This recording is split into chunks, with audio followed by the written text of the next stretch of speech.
بسم اللہ الرحمن الرحیم۔ حضرت ابو ہریرہ رضی اللہ تعالیٰ عنہ کا بیان ہے کہ میں نے عرض کیا یا رسول اللہ صلی اللہ علیہ وآلہ وسلم، جنت کس چیز سے بنی ہے؟ حضرت محمد صلی اللہ علیہ وآلہ وسلم نے فرمایا، ایک اینٹ سونے کی اور ایک اینٹ چاندی کی ہے، اور اس کا مسالہ جس سے اینٹیں جوڑی گئی ہیں تیز خوشبودار مشک ہے، اس کی کنکریاں موتی اور یاقوت ہیں، اور اس کی مٹی زعفران ہے۔ جو شخص جنت میں داخل ہوگا ہمیشہ نعمت میں رہے گا اور کبھی کسی چیز کا محتاج نہ ہوگا، ہمیشہ زندہ رہے گا اور موت نہ آئے گی۔ نہ جنتیوں کے کپڑے بوسیدہ ہوں گے اور نہ ان کی جوانی فنا ہوگی۔ سورہ حدید میں ارشاد باری تعالیٰ ہے، دوڑو اپنے پروردگار کی مغفرت کی طرف اور ایسی جنت کی طرف جس کی وسعت آسمان اور زمین کی وسعت کے برابر ہے، ان لوگوں کے واسطے تیار کی گئی ہے جو اللہ پر اور اس کے رسولوں پر ایمان رکھتے ہیں۔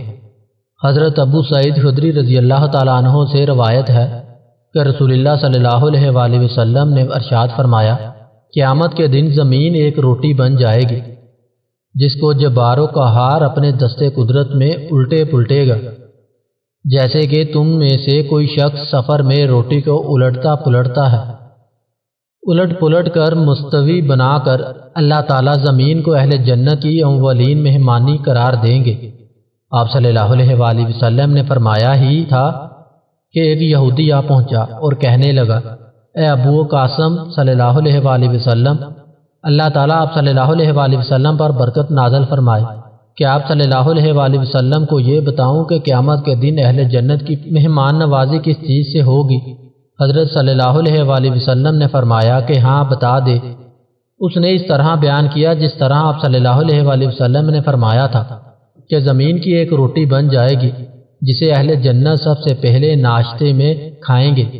راوی کہتے ہیں کہ یہودی کی بات سن کر آپ صلی اللہ علیہ وآلہ وسلم ہماری طرف دیکھ کر بہت زیادہ مسکرانے لگے۔ یہ مسکرانا اس لیے تھا کہ اللہ تعالیٰ نے جو انبیاء سابقین کو علوم دیے تھے مجھ کو بھی دیے ہیں، جن میں سے بعض چیزیں نقل در نقل ہو کر یہودیوں میں بھی مشہور و معروف ہیں۔ اس کے بعد اس یہودی نے کہا کہ کیا آپ صلی اللہ علیہ وآلہ وسلم کو یہ بھی بتاؤں کہ اہل جنت کا سالن کیا ہوگا جس سے اولین مہمان کی وہ روٹی کھائیں گے جو زمین سے بنی ہوگی؟ آپ صلی اللہ علیہ وآلہ وسلم نے ارشاد فرمایا کہ وہ بھی بتا دے۔ اس نے کہا کہ بیل ہوگا اور مچھلی ہوگی، ان کی کلیجی کے زائد حصے سے 70,000 افراد کھائیں گے۔ جنت میں کھانے پینے کے لیے بے انتہا نعمتیں ہوں گی۔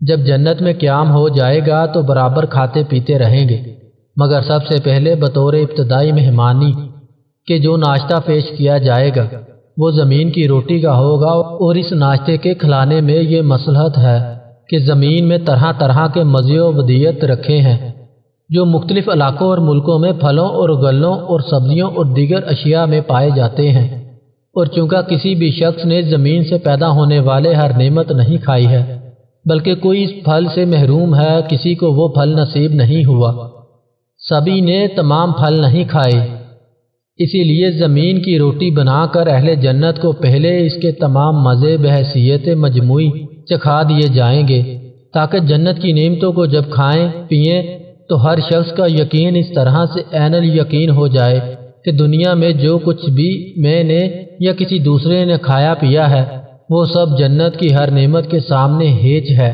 یہودی نے جو روٹی کے ساتھ مچھلی اور بیل کا ناشتہ بتایا، حضور اکرم صلی اللہ علیہ وآلہ وسلم نے اس کی تردید نہیں فرمائی، یہ نہیں فرمایا کہ تو غلط کہہ رہا ہے۔ اس سے معلوم ہوا کہ اس نے صحیح بات کی ہے۔ یہ جو کہا کہ کلیجی کے زائد حصے سے 70,000 افراد کھائیں گے، اس سے متعلق شعر مسلم علامہ نوری نوی رحمۃ اللہ علیہ لکھتے ہیں کہ جگر میں ایک ٹکڑا لٹکا ہوا ہوتا ہے جو کھانے میں جگر کا بہترین حصہ ہے، کلیجی کا زیادہ حصہ اس کو فرمایا ہے۔ یہاں پر یہ سوال پیدا ہوتا ہے کہ زمین کی روٹی کس طرح کھائی جا سکے گی؟ ہم تو دیکھتے ہیں کہ زمین کے ذرات مٹی غذا میں مل جاتے ہیں تو غذا کھائی نہیں جاتی، کرکرا پن ظاہر ہوتا ہے۔ جواب اس کا یہ ہے کہ دنیا میں جس قدر غلے اور پھل میوے، سبزیاں، ترکاریاں اور غذائیں ہیں یہ سب زمین سے نکلتی ہیں۔ جس قدر قیوم نے زمین سے ایسی چیزیں نکال دیں، اس کو قدرت ہے، اس کو طاقت ہے کہ عین زمین ہی کو کھانے کی چیز بنا دے اور اس میں ایسی کیفیت پیدا فرما دے جس سے زبان مزہ لے سکے اور حلق سے بھی گلے سے بھی آسانی سے اتر جائے۔ قرآن پاک میں ارشاد ہے، بے شک اللہ تعالیٰ ہر شے پر قادر ہے۔ حضرت ابو ہریرہ رضی اللہ تعالیٰ عنہ سے روایت ہے کہ رسول خدا صلی اللہ علیہ وسلم نے ارشاد فرمایا کہ پہلا گروہ جو جنت میں داخل ہوگا ان کی صورتیں 14ویں رات کے چاند کی طرح چمکتی اور دمکتی ہوں گی۔ جو لوگ ان کے بعد دوسرے نمبر پر داخل ہوں گے ان کی صورتیں بہت زیادہ روشن ستارے کی طرح سے منور ہوں گی۔ سب جنتیوں کے دل ایک ہی دل پر ہوں گے، یعنی ان کی آپس میں ایسی محبت ہوگی جیسے قالب بہت ہوں اور قلب ایک ہوں۔ ان میں آپس میں کسی قسم کا کوئی اختلاف نہ ہوگا اور نہ بغض ہوگا۔ ہر ایک کے لیے حورین میں سے کم از کم 2 بیویاں ہوں گی۔ ان میں سے ہر بیوی کی پنڈلی کا گدا حسن کی وجہ سے ہڈی اور گوشت کے باہر سے نظر آئے گا۔ یہ لوگ صبح و شام اللہ تعالیٰ کی تسبیح بیان کریں گے، نہ بیمار ہوں گے، نہ پیشاب پخانہ کریں گے، نہ ناک سے رینٹ آئے گا اور نہ تھونکیں گے۔ ان کے برتن سونے اور چاندی کے ہوں گے اور ان کی کنگھیاں سونے کی ہوں گی۔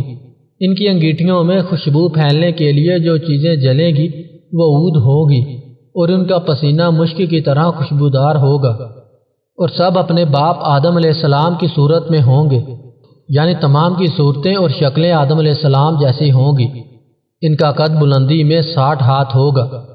اس حدیث سے اہل جنت کے حسن و جمال اور ان کی بیویوں کی خوبصورتی کا حال معلوم ہوا، نیز ان کی صفائی ستھرائی کا بھی پتہ چلا۔ ان کو ناک صاف کرنے کی ضرورت ہوگی اور نہ تھوکنے کی حاجت ہوگی اور نہ پیشاب کرنے کی، اور نہ وہ پیشاب کریں گے، اور نہ ان کو پکانے کی ضرورت ہوگی، اور پسینہ جو آئے گا وہ گرمی کی وجہ سے نہیں ہوگا بلکہ کھانا ہضم ہو جانے کے ذریعے ہوگا۔ وہ پسینہ خوشبودار اور خوشگوار ہوگا۔ حدیث شریف کے مطابق اہل جنت کی انگیٹھیوں میں جلنے والی چیز عود ہوگی۔